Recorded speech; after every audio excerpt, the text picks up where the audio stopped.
Hi all. Firstly, I want to thank you guys for coming for this session. I know I'm holding you guys for the happy hour, but really want to thank you guys for uh, come attend this session. And today I'm mainly going to talk about all our investments on our analytical platform with FNO, and we have some cool demos lined up for you guys. So just show of hands, are there any customers moving from AX 2012 or who have already moved to D365? One, two. Okay. Any show of hands, people who would like to get access to your data on the cloud? Okay. 90%. What if I say we would like to offer you even T-SQL? Would the remaining 10% go up? Okay, probably. Okay, cool. So we'll talk about what we have today and all the things that we have done over 3 years that we have been on the business. And then we'll talk about Entity Store and BYOD and the use case for them. And then we'll talk about future, how we are transitioning all of this to Lake. And we'll talk about how Azure Synapse will help us through this journey. Did you guys hear about Azure Synapse? Yeah? You guys are excited about that? Okay, cool. We are too. And then we'll go through a bunch of demos. So, you guys might have seen this slide in the past, but really, in terms of our recommendation on reporting, doesn't really change. So if anything that needs to go on a piece of paper, like an invoice or whatever, then use the SSRS report and get it to the printer, print it. Anything that's related to your operational analytics, rest of them should all go through Power BI. And we as product team, we have kind of started that journey. I know we have tons of SSRS reports, so all our future investments have been on Power BI, kind of working on dashboards and analytical workspaces.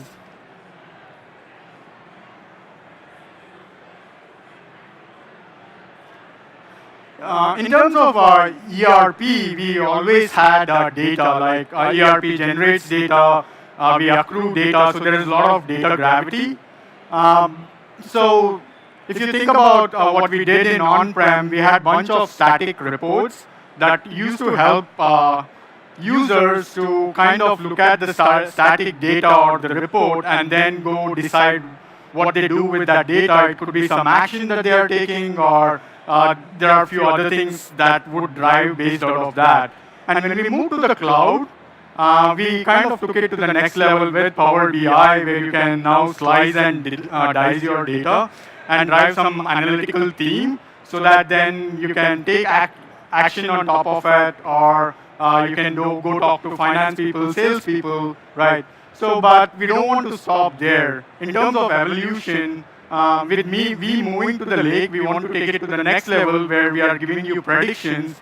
And finally, ultimately, these predictions are taking actions on your behalf. So if you have attended this session this morning about credit insights, and there are a few other insight apps that we have developed, it's all built on Lake and on top of AI, which is looking at your data and making some predictions. And these predictions, then you can action those predictions based out of the outcome. So that's where we are headed, and Lake kind of fits in well with that journey, and we're really super excited about it.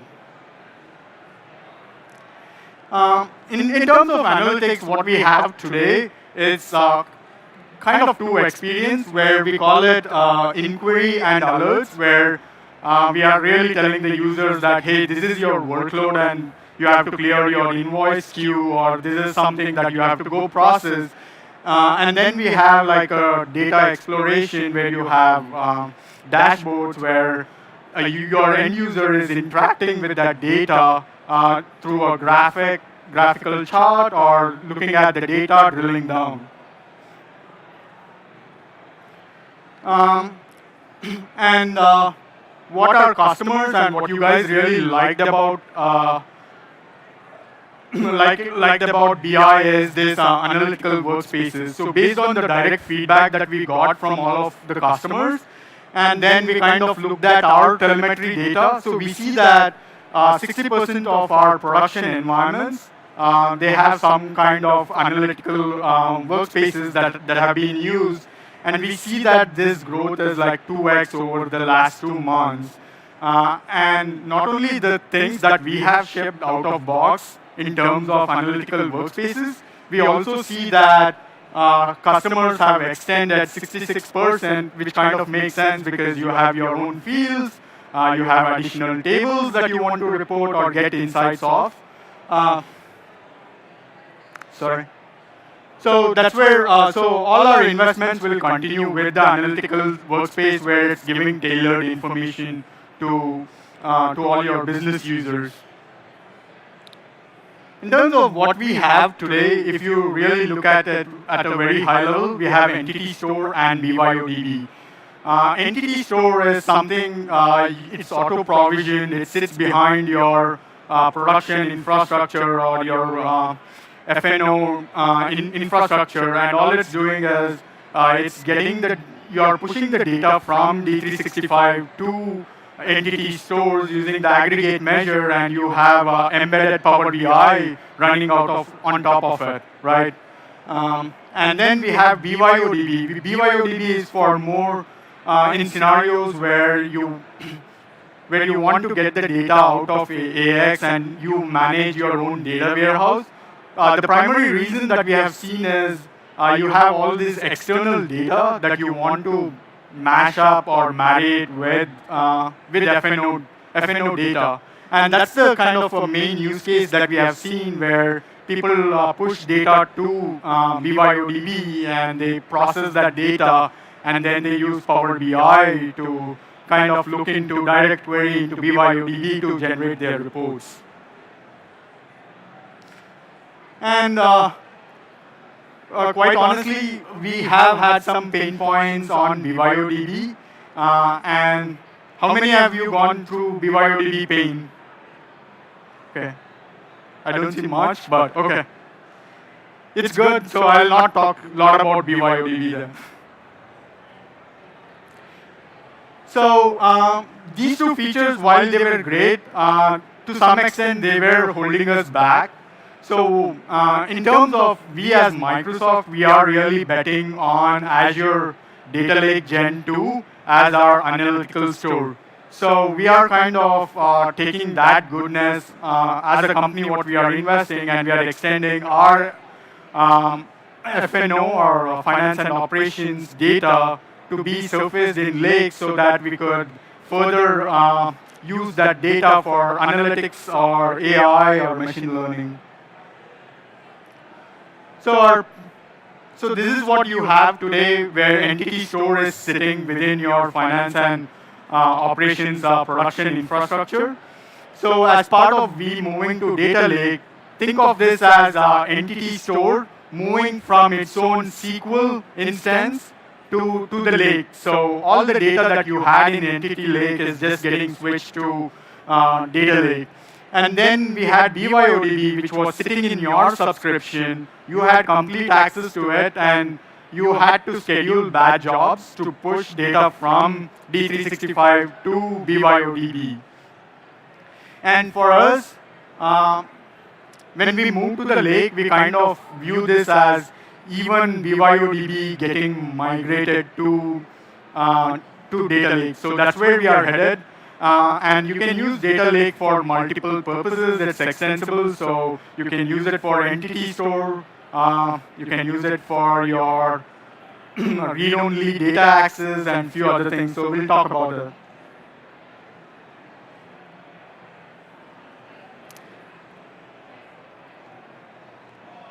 And as I mentioned, since we have this data on the lake, it kind of opens up a whole new paradigm where you have a number of connectors to the lake. Like we have a connector from SAP, we have Salesforce, we have like Adobe. So we have all these connectors and even Power Apps, right? So all of these connectors can now start interacting with your FNO data, and then you can drive, again, like Power BI reports mashing up with all of these data.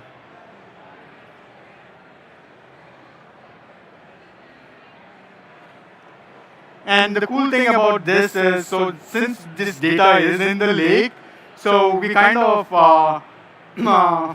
surface or fulfill two of the kind of very high-level requirements, right? So we have what we call as citizen developers or pro-user tools, where where these are really your business users who don't know coding or who who don't know to write any scripts, right? They are like business analysts or your normal end users. They know what they want in terms of reports. They know what data like customer sales orders, but they don't know how to write queries.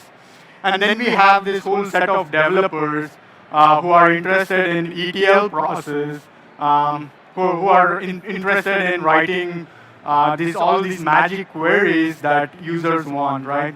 So for both set of these these users, so now they can start interacting with the lake, with the products that they like. Usually for pro users, it's all the Power BI and all the Power Platform. And for developers, you have Azure Data Factory, you have ML, you can write your own models. And if you want to further take it to SQL data warehouse, you can do it, but we don't see a need for it. So this is the future. This is where we are headed.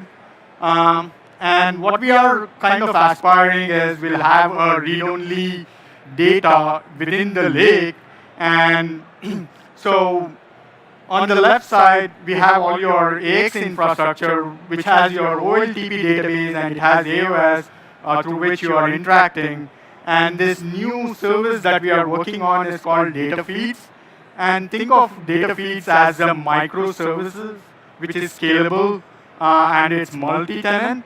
So in simple terms, you can think of a data service, data feeds as a way to replicate, or a service that replicates your FNO data into the lake in the reliable way.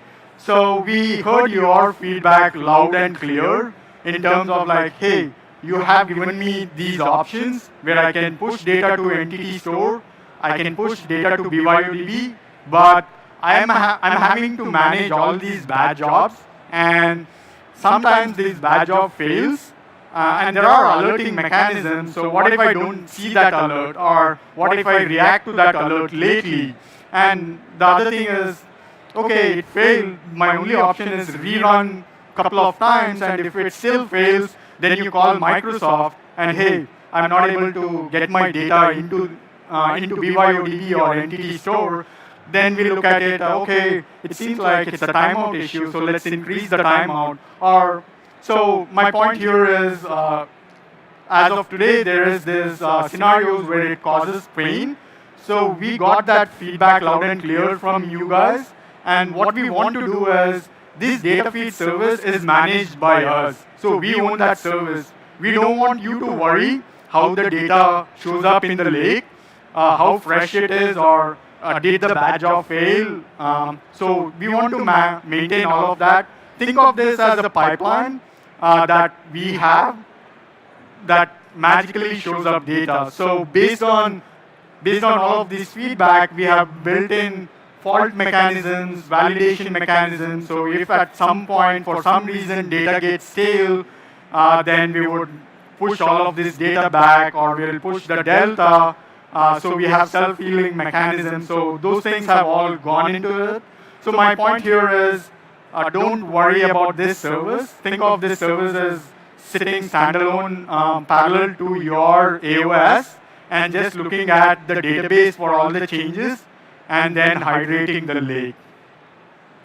And then our goal is, we will let you replicate individual tables to the lake. So you can, as a customer or a user system admin, you can decide what data from D365 in terms of tables that you want to take to the lake. You can go nominate, once you nominate, will start replicating that data to the lake. And the good part here is the data lake resides in your subscription. That means you have full access to your own data. So that means you can do bring your own data from external sources. You can do powerbi.com hooking up to the lake, and it opens a whole new paradigm, as I mentioned, for all these tools to interact with your own data. And then, how many of you push entities to BYOD? Okay. So for us, the idea here is, since you have nominated all the tables that you want to be replicated, so really we have the data in the lake. So lake is flexible, where you can cook your own data, and there is no stringent rule in terms of there is no constraint of schema and all those things, right? So our idea here is we don't want to query OLTP database and slow down the system for users or other critical workload or processing. So we will look at these tables that are in the lake, and we will cook the entities for you. At the end of the day, an entity is just a view. Even if you think about currently in D365, each entity has its own view that's sitting in the database. So whenever you are exporting the data, we are looking at that view, querying the OLTP database to push that data into BYOD. And also, if you are used to aggregated measures, which is the star schema within D365, so the same rule applies here. So we have the data, and we want to cook those star schemas, or we call entity ontologies, within the lake. And once the data is cooked, so you have these cubes or aggregated measures, whatever you want to call them, these are readily available for you to then start reporting on it. And in terms of data feeds, for us it's a near real-time data service. So what we are targeting right now is about 10 minutes, 10 to 15 minutes, your data gets replicated in ADLS. And so we have this critical feed functionality, where we look at all the delta data that got accrued in OLTP database from your previous run. We are just looking at that data, and just that critical feed engine will only push that delta data.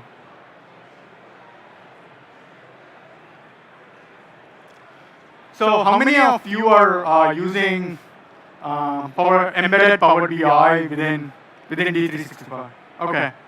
So for all of you who are using that and who like it, when we move to the lake, that would continue to work as is. So this is where the magic happens. So right now, with your embedded Power BI, we are doing direct query into your entity store, which is nothing but a SQL Azure. Moving forward, your Power BI will do a direct query using Azure Synapse SQL on demand to look at your data lake, which is giving you, this framework or platform is giving you a T-SQL experience to do a direct query into the lake. And again, this SQL on demand can look into your tables, entities, or ontologies. And so the Power BI workspace will render as if nothing has changed, but behind the scenes, we are just moving to the lake. And also, as I mentioned, this will also replace BYODB, because most of our users or customers are using BYODB mainly for integration purpose, and they want a T-SQL engine to query their data. So with Azure Synapse, you have the T-SQL query engine. So Synapse is nothing but a distributed query engine which can scale at petabyte data. So what it means is you can query into the lake where you have petabyte of data that's held in the lake. So before I delve into the demos and show how all of these work, so there are a couple of key things here. So all the data that's held in the lake is in a CDM folder format. So think of CDM folders as a common structure of storing the data in your lake. So the reason this becomes key is, as I mentioned, you have like hundreds or thousands of connectors, probably not thousands, but less than 1,000 connectors to the lake. And we don't want each of these connectors to implement their own logic, how they look at the data and read the data.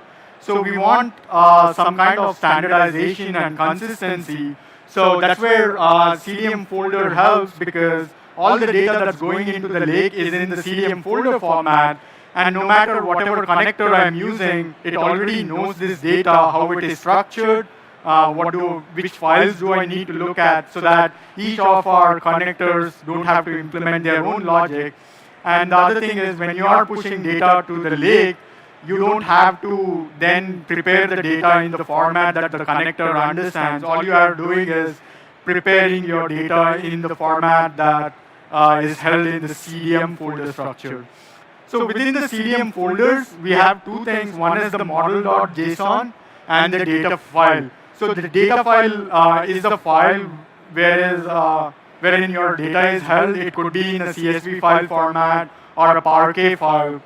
Model.json is more of metadata representation, which has data in terms of what are the tables and what are the fields that are within each of these files that you have pushed to the lake. And typically, this is the structure. So I'll go through example here. So let's delve into demo.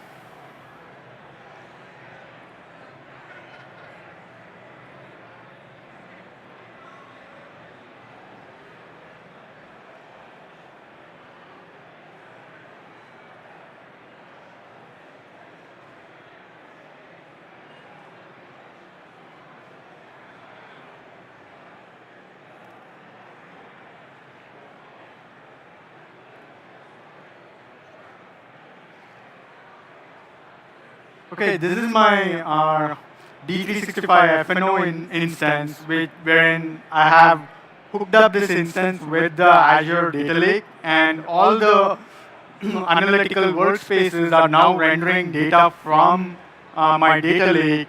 I have two demos here in terms of scenarios. One is using Azure Synapse, which is the SQL on demand, and the other one is data flows. How many of you have heard data flows? Okay.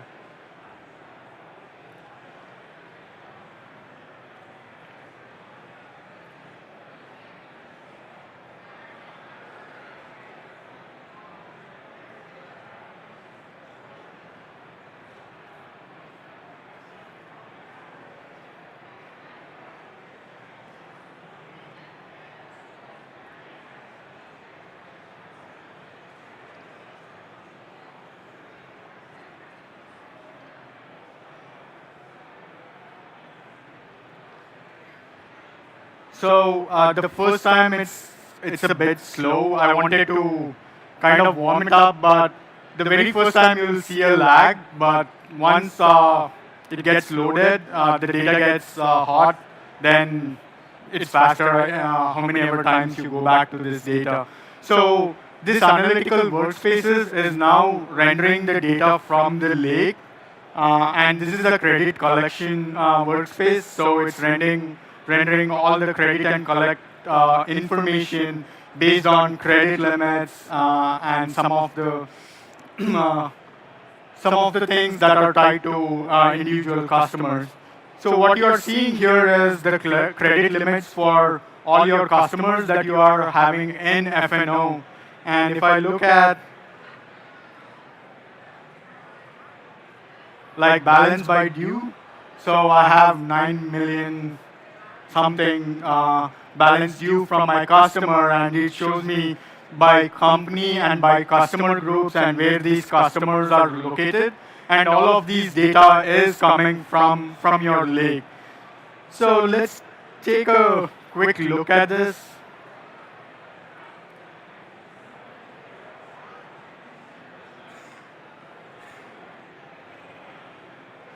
So if you look at this, it's showing your credit limit and the credit balance. So what I have here is, as I mentioned, we have a T-SQL engine, which is Azure Synapse on top of Lake. So now I'm using my SSMS to query the data that's sitting in the lake.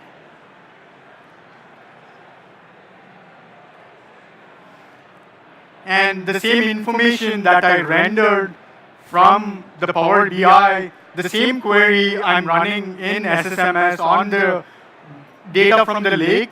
And if you see, it took me just 1 second to fetch this data, because what we have on the SQL on demand is a distributed query engine which can scale up on demand. So this query is getting distributed and it's getting all the information from the lake, tying it together and presenting it back to you. So how many of you asked for, I know I asked this question, but for us, we constantly get questions around, hey, I want access to my data. So now you have T-SQL experience to access your data, so you can do anything that you want, whether it is integration, whether you want to query your data, use direct query, whatever you want. And kind of going one step, or let's say kind of double-clicking on how this entire thing works. So what I have here is on top, what you're seeing is Azure Synapse cluster, where I have provision to hold this compute power for accessing my lake. And what you see here in terms of under views are the data that I'm interacting that's from my lake. So for example, this company data, it's nothing but, if I go alter this view,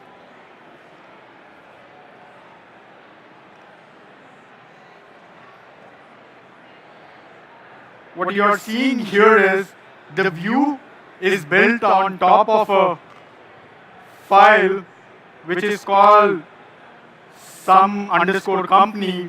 That file has your data area or the company information in the lake. And as you can see here, it's held in the CSV file format. So this view knows that this is the file that I need to look in, and these are all the columns that I need that's part of that file. And again, you don't have to worry about what are those fields within the file. So all these are automated process. So that's where this goodness of CDM comes into picture. So when we create all these views, we just look at model.json and we auto provision all of these views. And now you can query these views as if they were SQL views.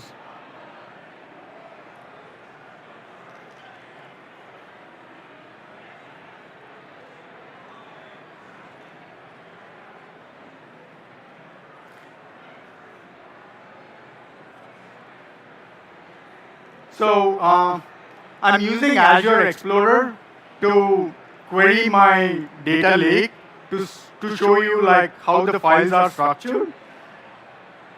So this is my aggregated measures, and these are my aggregated measures that I've pushed into the lake. So if I go into, let's say, sales cube, which is what I'll show, and within the sales cube, you have customers. And so each of the dimension and fact table in your star schema becomes a folder. So within the folder, for example, the companies, I have a CSV file that holds the company information. If I go back one step, um, so my sales unit or my channel information, or let's say my customer invoices. So all these customer invoices are held in this CSV file, which is about 2 MB. And the beauty of the lake is I can, if I have a big CSV file, I can break it down into multiple CSV files and hold it underneath. And all this information will be part of my model JSON just to let the query service know that, hey, this particular sales customer invoice information is held in 10 tables, and the Azure Synapse, now since it's a distributed query, it can look at multiple files in a faster way rather than looking at a single file. That's how we would scale on some of these large data that you would have. And as I said, within the lake or the CDM folder, you have the model.json. And this model.json has all the metadata information of all these folders or data. So the next demo I want to show here is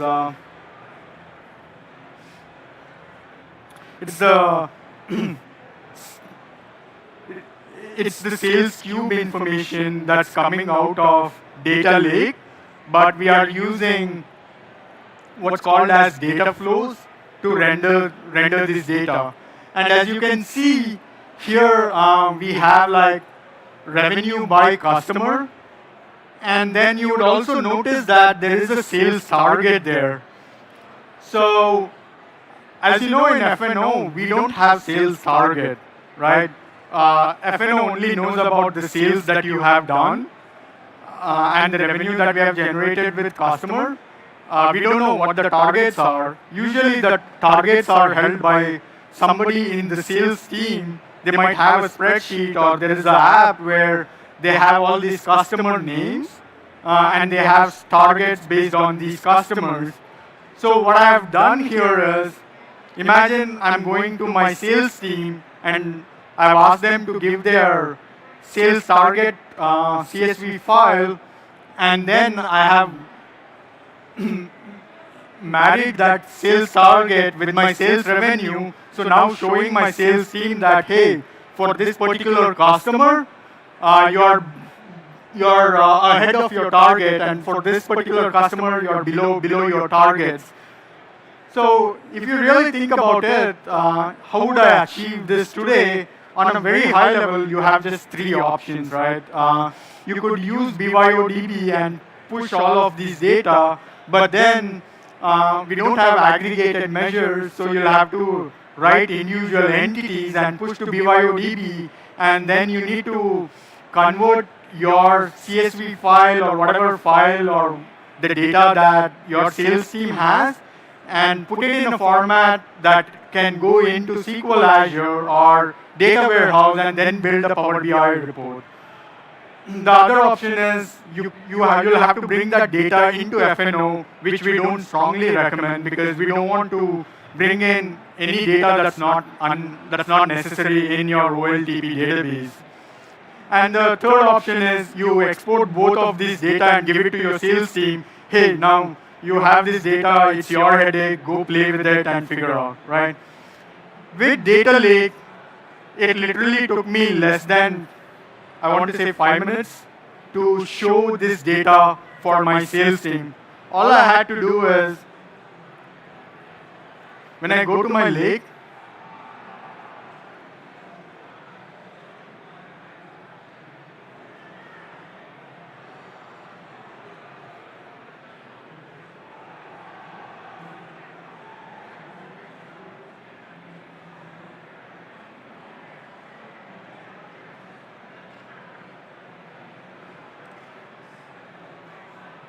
sorry? One last.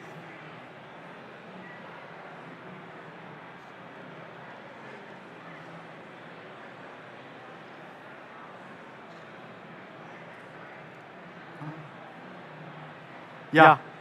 So this is my lake, and I have this folder called sales target. And if I look at the folder within where the sales data file is held, it's a CSV file that I got from my sales team. All I had to do is get that data into the lake. It has only two columns, my customer name and the sales target. And there is a utility for you to generate the model.json.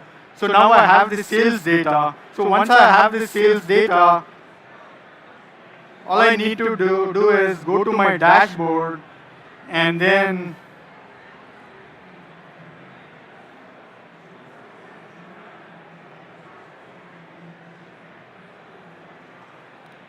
okay, this is my dashboard, and all I had to do is add that data flow and then tie it with my report. That's all I did. It literally took me less than 5 minutes. So that's how extensible this data lake is. So you can bring all your data that's got nothing to do with F&O and then kind of derive these themes, tying all this data together. And so now when you talk to all your users, they'll be like, oh, all this is great, but I have this edge case scenario where I want to play with the data, right? Do you all get that request? And what's the best tool to play with your data?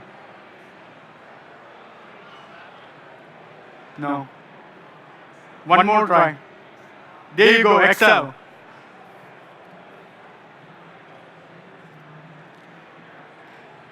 So all I have to do is, so the same data that's in your lake, I'm just querying that data that's sitting in my data lake using the Azure Synapse or SQL on demand. I'm just bringing that customer collection information for my end users who have that edge case scenarios where they have to see how they have to, I want to play with my revenue. I want to increase by 12% across all the customers and see, can I meet my target? I want to play with my pricing to see how my revenue goes up. So all those things they can do it in the spreadsheet. They can do pivot, and you guys know how to use Excel. So all I'm doing is literally I'm just providing the connection string to my Azure Synapse.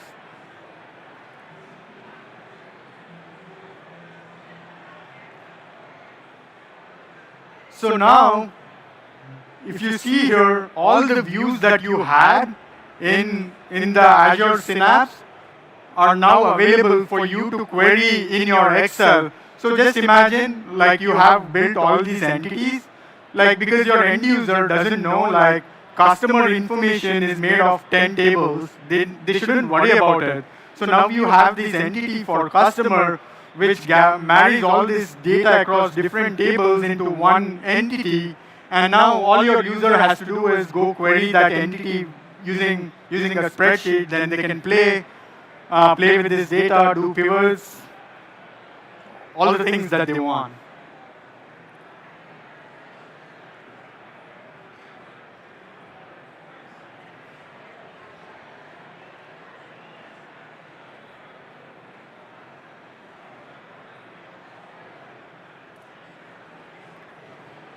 So next, your question would be like, hey, this sounds really interesting, it's all good. When do I get my hands on this, right? So what we are targeting is for spring 2020, we want all the things that I have discussed today, we want to GA by spring 2020. And so as of now, we have some of these things available in preview mode.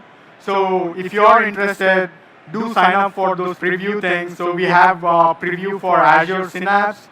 We have we initially had like the public preview to push your aggregate measures to the lake. So that's available. So you can push your data to the lake. And then lastly, we want to retire the SQL entity store. And we'll make this retirement seamless where all your data is moved to the lake for the people who are using entity store. it will be seamless, but at some point we will be retiring it as it's in SQL right now. And if you like all the things that we are doing, so I have added some more resources for you to further explore. But there is also this cool session that Melinda and Anil are hosting on Friday 9 a.m., where we are kind of double-clicking on some of the things that I spoke about. This was a theater session, so it was capped for 20 minutes. But if you have further things or you want to understand how these things work, please do attend these sessions. So now I'll just open it up for questions.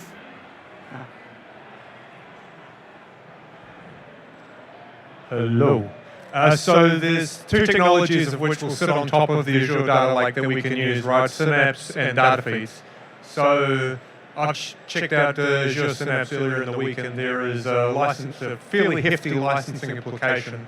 Is everything that we need to do to service this functionality going to be available in data feeds on the without Power BI Premium, or do we need Power BI Premium in order to get this functionality? So I think I heard a couple of questions. So so in terms of Azure Synapse, as of today, Azure Synapse is in private preview. So they are working out the cost mechanisms. So if you are using Power BI embedded today, so we will run Azure Synapse for you to use the embedded experience. So we are hosting that service for individual customers, so that embedded experience remains the same. Where you need Azure Synapse is you want to do your own dashboards on powerbi.com, or you want to tie that with different data, then you need Azure Synapse, right? And then, so since the data is in the lake, Azure Synapse is where you want real-time data, you want faster querying power, right? Immediate refresh, direct queries. But we also have data flows wherein you don't want, like, I don't want this direct query where I don't have a need that this data should be instantaneous or real-time. We have customers who are like, I'm okay for 30 minutes sale or 1 hour sale, right? For them, they can use data flows. As of today, data flows comes with the Power BI Premium.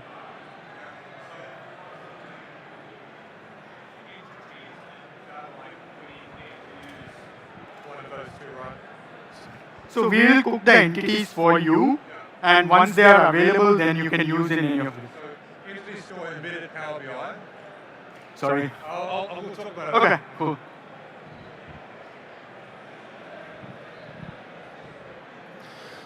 So you showed us aggregate measures in the lake. Yeah. You also mentioned on one of the first slides that the raw tables themselves will be in the lake. Will that be further down the roadmap? Yeah, so the aggregated measures as of today, we are looking at OLTP database and pushing the measures to the lake. In future, since we replicate tables in the lake, we'll look at preparing those aggregated measures in the lake itself. So the concept will be there. We call it entity ontologies. So it's just that we'll be cooking it in the lake. Melinda. In terms of tables, entities in the lake, we are looking at previews early next year.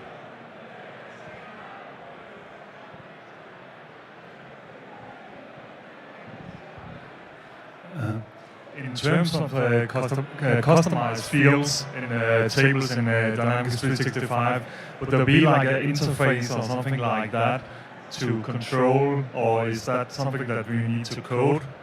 Yeah, so in terms of the custom fields or custom tables, let's start with custom fields, right? So you would use our extension framework to add your custom fields to the existing D365 tables. So when you opt for moving a custom table and you have like 10 fields that you have created, so we look at our standard fields and the extensions and we push all of that data. And then when you're nominating the tables, we'll also surface all the custom tables that you have built in that nomination process.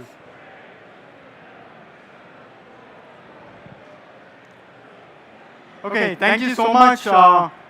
Melinda, I and Anil will hang around here, so if you have any questions, we are happy to answer.